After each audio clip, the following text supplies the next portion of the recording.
धम्मपद गाथा क्रमांक 84, 84। आज दिनांक 25 जून 2020। ये गाथा, ये देशना तथागत बुद्ध ने श्रावस्ती में जेतवन विहार में रहते समय ही कही है। न अत्त हेतु न परस हेतु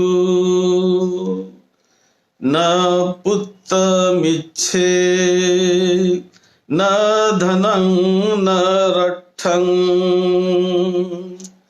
न इच्छेय अधम्मेन समिद्धि मतो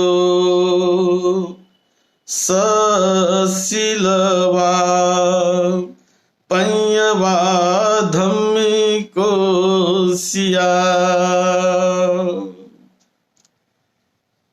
तथागत बुद्ध श्रावस्ती में ही रहते थे।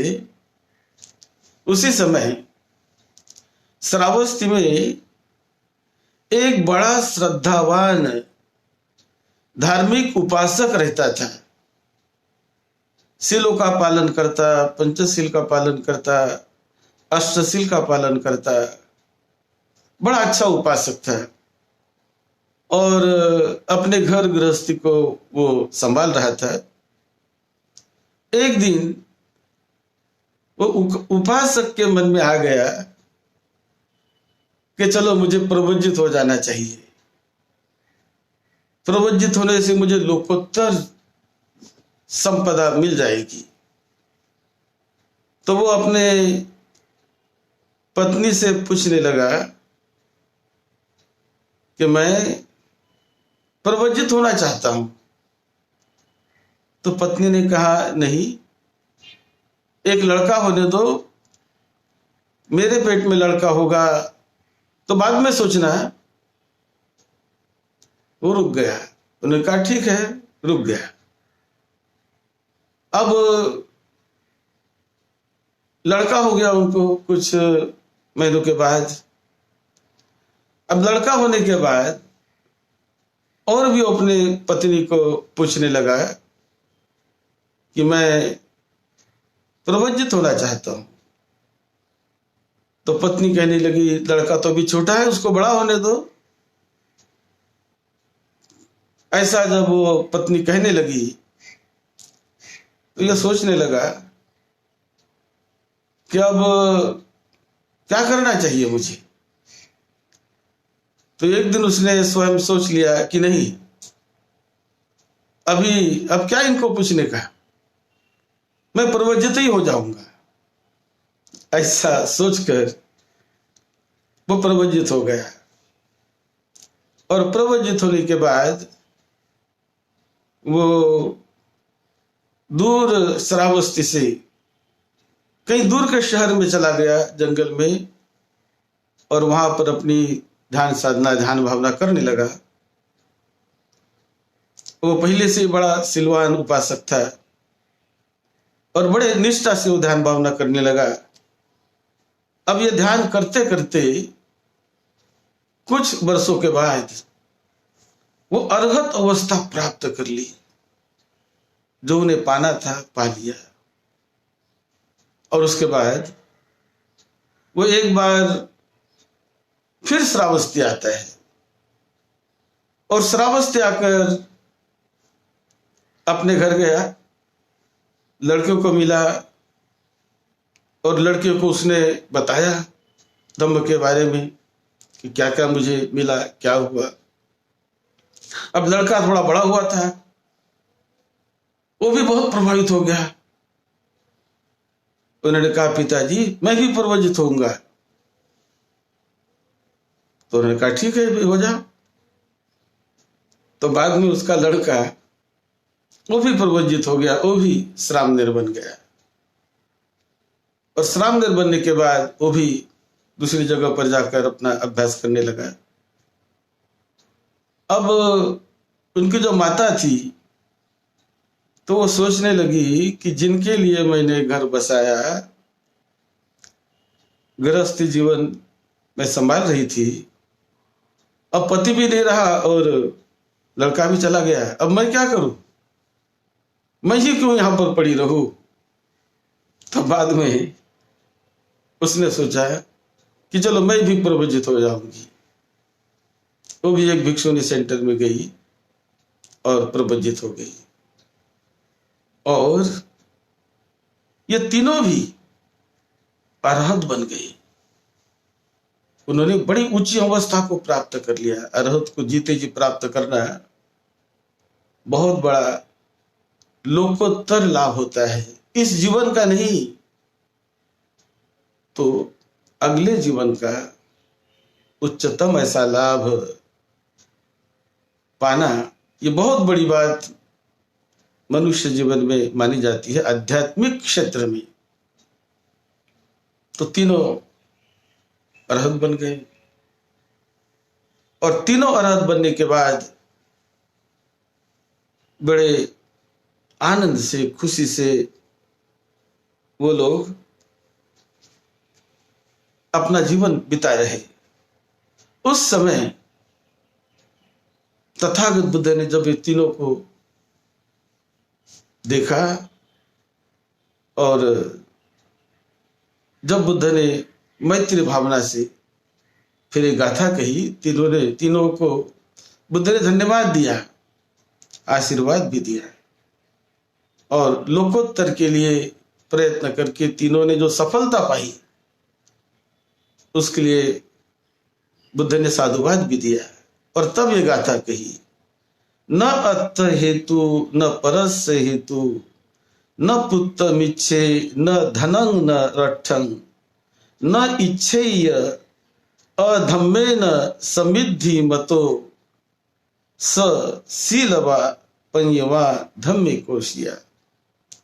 यानी अपने खुद के लिए भी या किसी दूसरे के लिए भी या अपने लड़के बच्चों के ही लिए बहुत अत्यधिक लालसा करना, अत्यधिक लोभ के पीछे पड़ना, ये अच्छा नहीं है कि ये मिले वो मिले वो मिले वो मिले, ये मिलना चाहिए ये मिलना चाहिए, इसके बहुत पीछे लगना ठीक नहीं है। तो जो पंडित लोग होते हैं, बुद्धिमान लोग होते हैं, वो बहुत इच्छा को नहीं बढ़ाते। जीवन मात्र के लिए, अपना सुखी संसार चलाने के लिए जो हम अपने मेहनत से, अपने बलबूते से मिला सकते हैं, मिलाकर वो अपना जीवन सुखी शांत बनाने का प्रयास करते रहते हैं।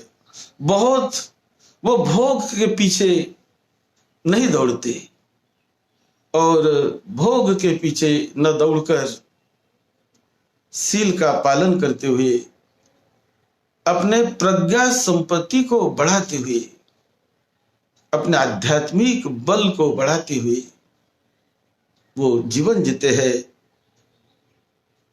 बुद्धिमान लोग, पंडित लोग। ये इस गाथा का मतलब है। तो हमने अपने जीवन में समता में रहकर जो हमारी प्रवृत्ति होती है, ये प्रवृत्ति भी अपने आप नहीं होती, पारमिताओं का बल होता है, पुण्य बल होता है। और वो पुण्य बल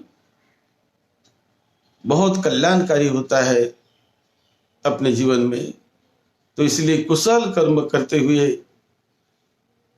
धम्म के रास्ते चलते हुए अपने जीवन को ठीक से दिशा देना बड़ा कल्याणकारी होता है, बड़ा मंगलकारी होता है। तो ठीक से दिशा देने का मतलब है शीलवान बनके, प्रज्ञावान बनके, लोगों के हित सुख के लिए क्या मैं अधिक से अधिक कर सकता हूं, अधिक से अधिक क्या मैं लोगों की सेवा कर सकता हूं, क्या मैं लोगों को दे सकता हूं। भिक्षु का भी जीवन ये लोगों के हित के लिए, कल्याण के लिए ही होता है। वो केवल शरीर को लगने वाला भोजन मात्र उनकी अपेक्षा होती है। बदन पर, शरीर पर कपड़ा मिले, चीवर मिले, भोजन मिले, इसे कोई तृष्णा नहीं कहते।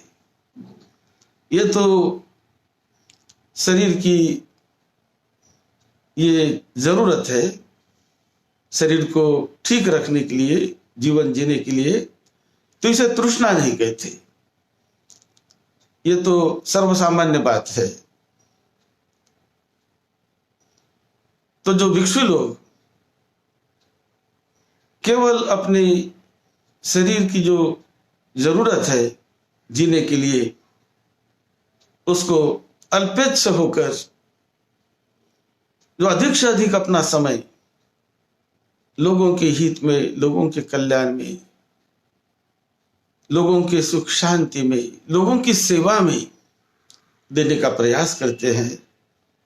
बहुजन हिताय बहुजन सुखाय, बहुजनों के हित के लिए, बहुजनों के कल्याण के लिए वो अपने शरीर से, अपने वाणी से, अपने विचारों से और पूरी तरह जो जो संभव उनको होता है, लोगों को सुख शांति देने के लिए जो रास्ता, जो मार्ग वो दिखा सकते हैं, तो दिखाकर उनका हित, उनका कल्याण करते हैं। क्योंकि समाज में ऐसे बहुत लोग होते हैं बड़ी संख्या में कि जिन्हें सद्धम्म का ठीक से मार्गदर्शन नहीं मिलता है। बहुत बार भ्रम भ्रांति में लोग पड़ जाते हैं। सही क्या गलत क्या उसे ठीक से समझने का भी कभी मौका नहीं मिलता है। तो इसीलिए सही को समझना और सही रास्ते पर चलना, ये बड़ा ही कल्याणकारी होता है, बड़ा ही मंगलकारी होता है। सही रास्ता ना दिखे तो बहुत बार लोग भटकते रहते हैं, घूमते रहते हैं, भटकते रहते हैं अंधकार में, अंधेरे में।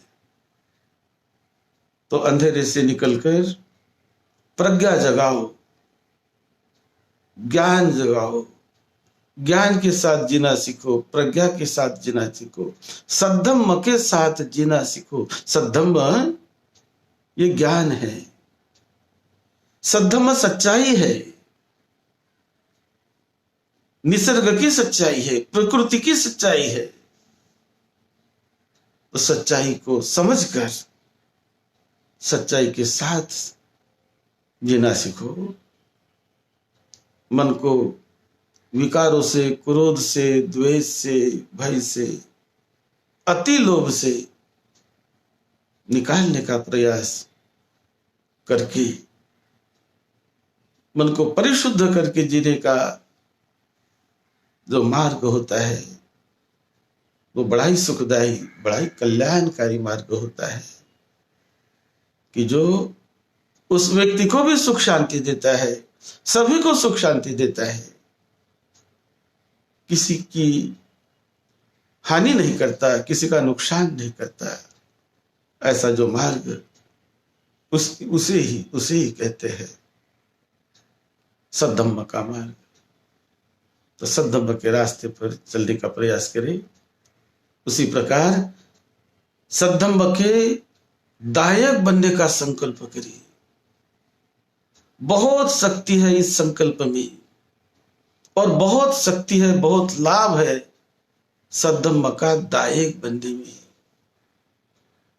क्या दायक के लाभ होते हैं? वैसे लाभ तो अनंत है, बहुत लाभ है, लेकिन हमने थोड़े लाभ बताए हैं।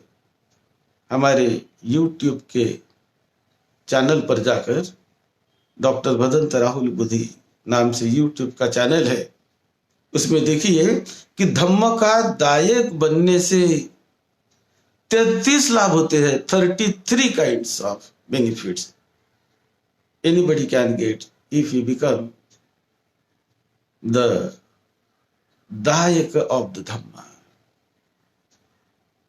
अपने शक्ति सामर्थ्य से बनने का प्रयास करना चाहिए। उस सीडी को सुनिए।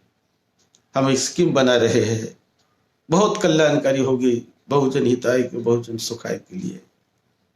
तो वो दाय के कौन से लाभ होते हैं उसे आप उसे सुनिए यूट्यूब में जाकर। और जो नंबर हमने दिया है उस नंबर पर अपनी सम्मति भेज दीजिए। हम कुछ दिनों के बाद आपको सब स्कीम भेजेंगे, बताएंगे क्या करना है, कैसे दायक बनना है। केवल अभी आप अपनी सम्मति उस नंबर पर भेज दीजिए जो नंबर हमने दिया है, और जीवन को मंगलमय बनाइए। आपके हाथों में है आपके जीवन को मंगलमय बनाना, आपका भविष्य उज्जवल करना आपके हाथों में है। आप सबका मंगल हो। सद्धम्म की सेवा में, आपकी सेवा में डॉक्टर भदंत राहुल बोधी महाथेरो।